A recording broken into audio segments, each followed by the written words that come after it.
bəziləri elə belə deyim, özlərində bir necə deyim, təsəvvür formalaşmaya çalışırlar ki, sanki İslamdan əvvəl türklər monolit bir vahid inanca malik olan qüdrətli bir xalq etnosu idi. Bütün xalqlar bir-biri ilə yaxın idi. Hətta utopik o Turan düşüncəsinin də bunda bir rolu var bu fantaziyaların ortaya çıxmağında. Amma soruşsan ki, İslama qədər bir dənə belə deyim, türk ədibi, şairi, mütəfəkkiri, rəssamı göstər ki, bugün biz onu belə deyib, əlimizdə bayraq edib dünyaya tanıdaq.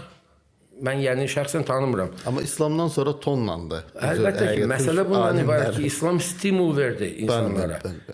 Qurani əsaslar var insani yaşam tərzi normalarında. Təbii ki, insana gözəl yaşamağı təbliğ edir. Bu gözəl yaşayışın içində kreativ düşüncənin öz yeri var. İslam bunların heç birinə mani əngəl törətməyib. Əksinə sövq elədi İslamla. Sövq elədi. Elm öyrənin, məsələ bunda. İslamın kosmos sadəcə, öyrənin, hər şey. belə deyək də, hər bir əqidədə olan savaşlar, intriqalar və s.